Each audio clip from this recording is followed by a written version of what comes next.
lost control. Here is Fowler with a drive. He scores! Kemp into the duck zone. Tries to put a move on Fowler. And then actually Cam Fowler tied it. And then that's the game winner. Colton Sisson's third of the night. First career hat trick. Putting the Predators over the top.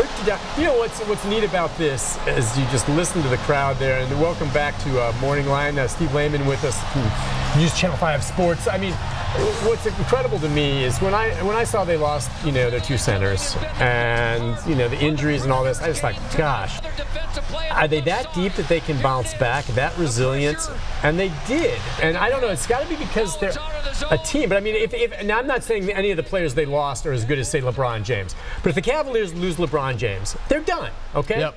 And yet, we lose two of our captain and our starting center, and we don't miss a beat. They're certainly resilient. There's no question about that. They're also remarkably deep. They have now played 18 different forwards in the postseason.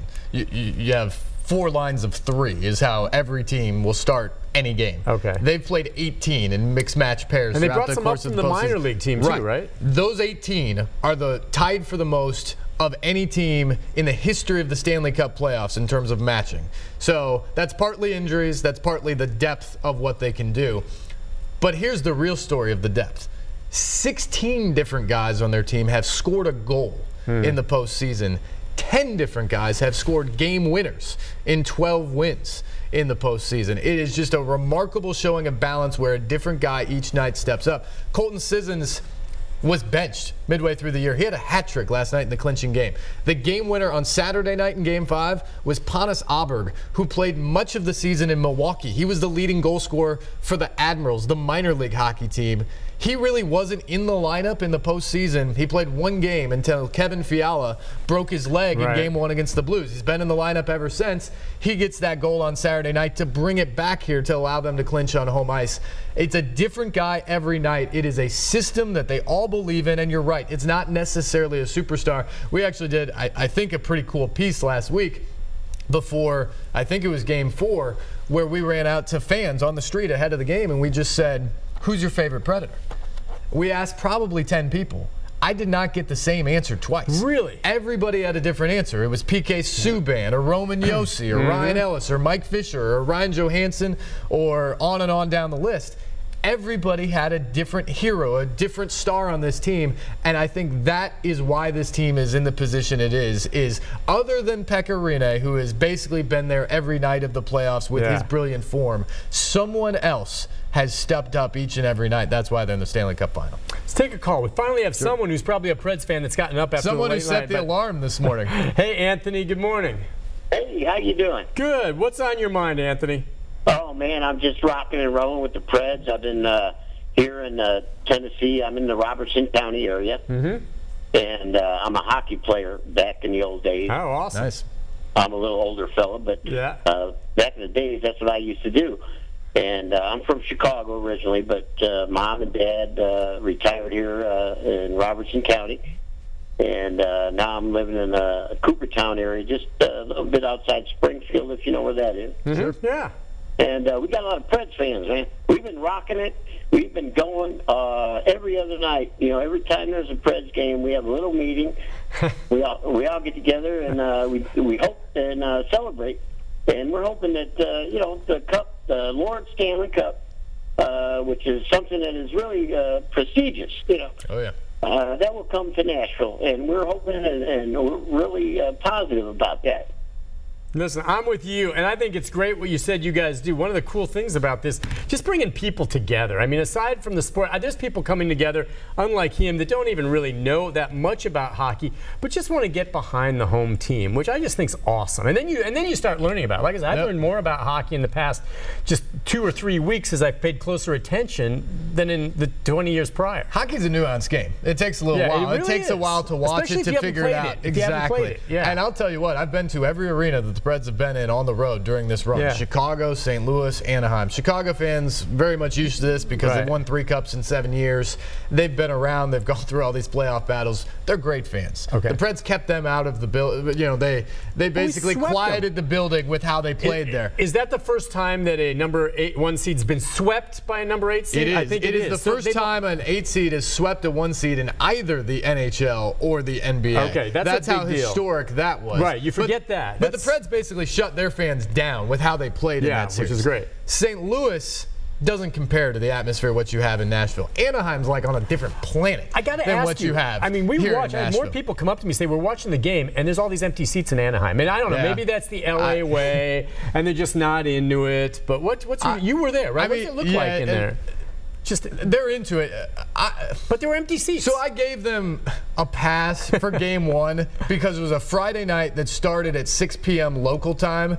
And basically that arena is surrounded by I-5 and the 405 freeway. And if you know anything about those two interstates, it is a nightmare. We think we have traffic problems here. Yeah, I live there. It is nothing like that. Oh, that's a pass. So that's a good call. I kind of gave them a pass for the fact that basically it wasn't full until the second period of game 1.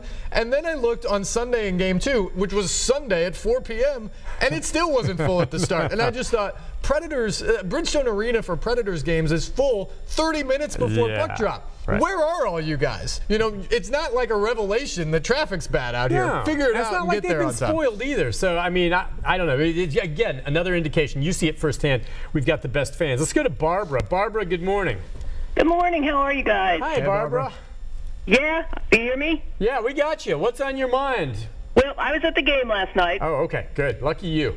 Oh, hey, I'm in 107. I got great seats. Oh, that's all right. So you've been a season ticket holder for years, or did you just buy them for the game? 5 years. 5 years, okay. Good for you. So you've been through some tough times, and now you get to enjoy this. Exactly, exactly. My question is, after I got home, I had on the NHL channel, and they were interviewing the Ducks coach. Mm-hmm. And he made two statements, which one I don't understand. He said all the goals that the Preds made during the playoffs were what he called dirty goals. And then he also said it wasn't fair that they ended round 2 on a Wednesday and had to play round 3 starting with us on a Friday. And he thinks the NHL should do something about that to give them more of a break. I don't understand the dirty goal comment unless he's saying we played dirty, which... Yeah, that's crazy compared to his team. I can do that. The other term people often use for that are greasy goals. That's probably the better call in the NHL. And what that means is you're doing the hard work. You're being physical in front of the net. You're in front of the goaltender. Oftentimes you get deflections. A guy will shoot it from the perimeter, but you have a guy in front of the net who can get a stick on it or get an elbow on it or something to deflect it by the goaltender. What he was saying was not that the Preds were dirty. He was saying they were doing the dirty work. So not necessarily derogatory. He's just saying that was their style of actually giving them credit in hockey lingo to what they were doing there. I think that's a good question, Barbara, because I would have wondered the same thing. And in terms of the schedule, he's not going to get any sympathy from the Preds because if you remember last year, the Preds played 14 games in 29 nights through the first 2 rounds. They played every other night except for one in the first 2 rounds against Anaheim and San Jose because they went the distance. That's kind of how this works. If you play a 7-game series, you're going to have to start on no more than 2 days rest, probably just 1 in the next round. Should the NHL space that out a little bit? Yeah, probably. I mean, frankly, for us in the media, it was pretty brutal when we were trying to figure out where we were going for game 1. Yeah. And we were watching that game at 11 o'clock at night and thinking, is it Anaheim or Edmonton? Are we going to Canada? Right. You know, that was difficult for everybody involved. So I'd be okay with that, but that's just the way it goes. And that certainly hurt the Preds last year in the playoffs. It probably did hurt Anaheim here. I think they were tired in the third periods of these games. The Preds won an overtime game in game 1 right off of that breakdown. They stormed back to win in game 3 when I think they looked way better than the Ducks in the third period. They looked better than the Ducks in the third period last night after being dominated for much of the action early on. So, yeah, I think it plays a factor, but the moral to the story there is don't let your series go 7 games. Yeah, exactly. Barbara, do you have a preference in your mind who you'd rather see the Predators play? Not that it maybe makes a difference to them, but what is your thought on that? Oh, God. It's either Ottawa or Pittsburgh. I would like to see him play Ottawa. Yeah, because you think we had to have a better chance of beating them? I think so. I kind of agree with her. Now, the only reason I say that, and I don't know, at least from the outside, as a casual hockey fan, I pretty much in my mind think the best player in the world is Sidney Crosby. Yep. And so you've got Pittsburgh with the best player in the world, and that's where, at that level, him being that good, you just worry how the Predators would deal with someone. And they've got some other talent there. Although perhaps the best player in these playoffs has been Erik Karlsson of the Senators, their defenseman who's versatile and can do just about anything. He's been terrific in the postseason. So you're going to have stars on either of these teams. But you know what? The thing to me about Ottawa, Nick, is Ottawa's going to be greasy. Yeah. They're going to play that tough physical type of game. They're going to make everything difficult for you. The Penguins are a little bit more of a skilled team.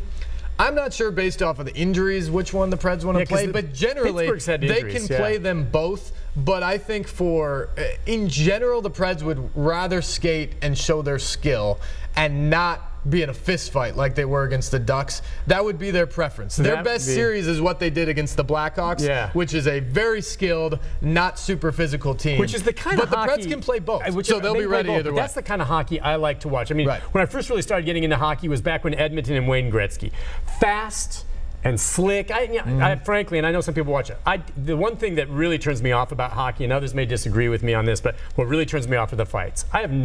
I mean, I see where there's a skirmish like last night. I don't count that. But where there's a massive fight during the regular season, I didn't see as much in the playoffs. Maybe you can explain to me why. Yeah. But when the referees step back and the guys drop the gloves and start punching, I'm sorry. And maybe I'm just not. I just think that's awful, and I think it has no part in it. I like seeing the skill players, the ones that go around, the great plays and the speed and the passing. The fights, you can have it. I think it's ridiculous. Now, the hard hits and some of the little skirmishes last night, that didn't bother me. But there have been times where they drop the gloves and the officials stand back and let them duke it out. What the heck is that? The fights in the playoffs almost always stem from the hard hits you're talking about. Okay, and that's legit. In the regular season, and this is where I have a real problem. The regular season, you oftentimes see guys off the opening face-off because they've lost 3 games in a row and they're trying to light a fire under their team. You actually have guys that's basically their sole role is to be the enforcer. No, you know what they are? They're goons. Yeah, they're goons. No, that's absolutely how it works, and I hate that part of it. In the playoffs,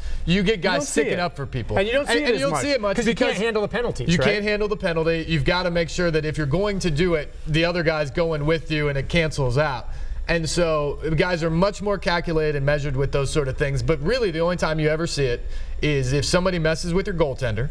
Right. Because you cannot afford to lose that guy, so you're going to stick up for him. And in this series, Cody McLeod took one in Game 4, I believe it was. Which was not smart. When Harry Zollnerchuk absolutely got leveled in the neutral zone, and he went right after Jared Bull. I understand, but still, then he took a penalty, and that hurt. You know, that wasn't good. They scored after that, I think. I think they did. The one thing I'll say about this, too, I think both Ottawa and Pittsburgh, maybe I'm wrong, have both shuffled a couple goalies back and forth in their playoffs. We haven't. And so, as you've said, I guess, the most important player on the field, if you have a guy who stops everything, it really doesn't matter what you have in front of you. You're going to win.